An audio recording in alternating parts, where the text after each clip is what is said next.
इस कड़ी में लगातार हम कई सारे मैनेजमेंट से बात कर रहे हैं। इसी कड़ी में आज हमारे साथ होम फर्स्ट फाइनेंस का मैनेजमेंट है।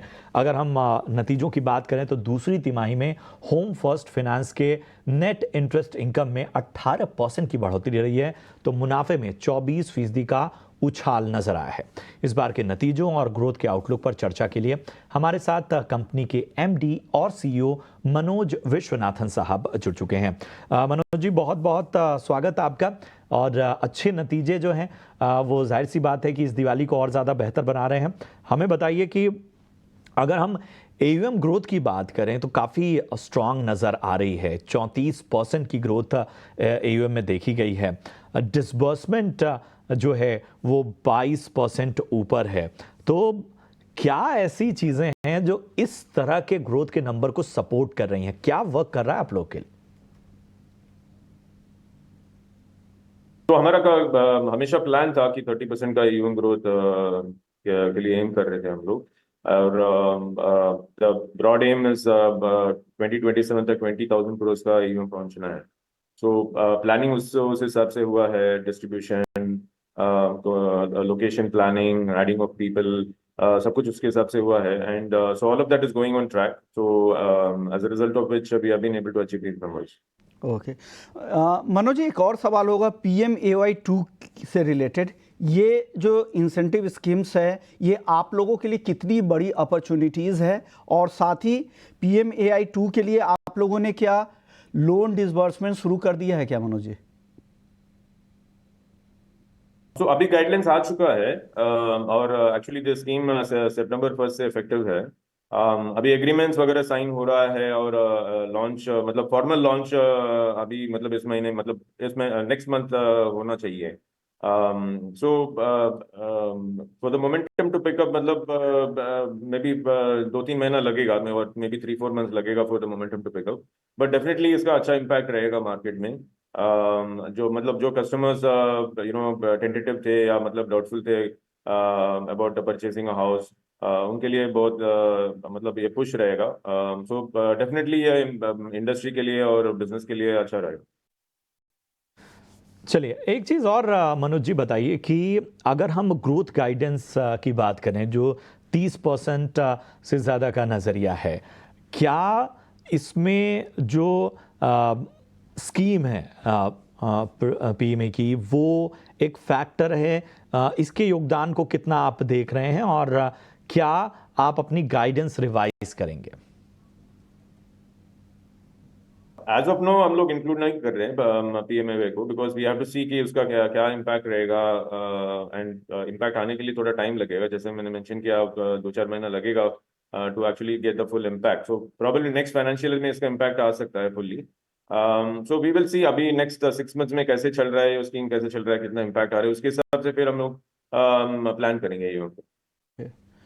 चलिए, एक और सवाल मेरे पास ये है मनोज जी कि आप जो पहले घर खरीदार जो पहली बार घर खरीद रहे हैं, और ऐसे जो लो और मिडिल इनकम ग्रुप के लोगों को टारगेट करते हैं, लेकिन अभी हाल में कई सारे ब्रोकरेज हाउसेस ने इस बात को हाईलाइट किया है कि जो नई क्रेडिट कस्ट जो होती है, जो आप नए लोन्स देते हैं, उसमें रिस्क भी काफ़ी ज़्यादा होता है डिफ़ॉल्ट का। तो आप इस सेक्टर को, इस सेगमेंट को कैसे देख रहे हैं? आपके लिए कितना बड़ा रिस्क है, और क्या इससे माइक्रो फाइनेंस बिजनेस पर आपके और ओवरऑल कारोबार पर कुछ असर होगा इसका?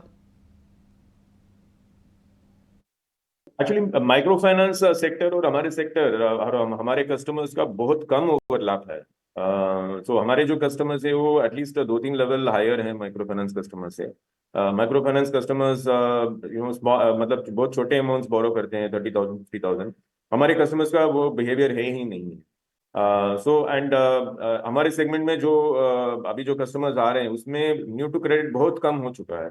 So it is just 10 to 15% of customers who are new to credit, who do not have any borrowing history. 85% of the customers have some borrowing history. मतलब उनका कुछ ना कुछ लोन रहेगा, कार लोन रहेगा और बाइक लोन रहेगा या कंज्यूमर ड्यूरेबल लोन रहेगा। तो उनका ट्रैक रिकॉर्ड ऑलरेडी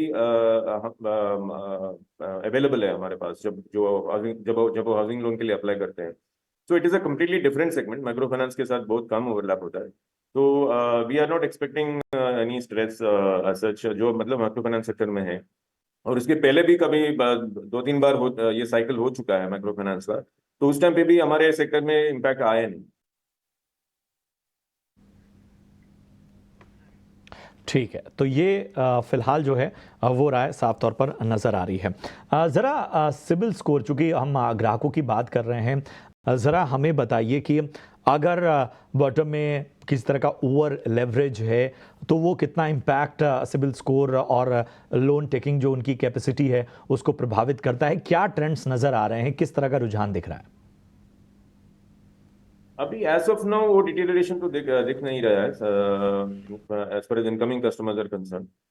इनफैक्ट आप हमारा भाई पोर्टफोलियो देखेंगे तो जो कस्टमर्स 700 प्लस का जो स्कोर होता है, जो विच इज जनरली कंसिडर्ड अच्छा मतलब माना जाता है, उसका प्रोपोर्शन इंक्रीज हो रहा है। 700 प्लस 750 प्लस जो स्कोर होता है उसका प्रोपोर्शन इंक्रीज हो रहा है हमारे पोर्टफोलियो। ओके सर, एक और सवाल है कि अभी अगर आप देखें तो ईयर ऑन ईयर बेसिस पे भी और क्वार्टर ऑन क्वार्टर बेसिस पे भी आपके बोरोइंग कॉस्ट बढ़े हैं और साथ ही मार्जिन में डिक्लाइन आया है।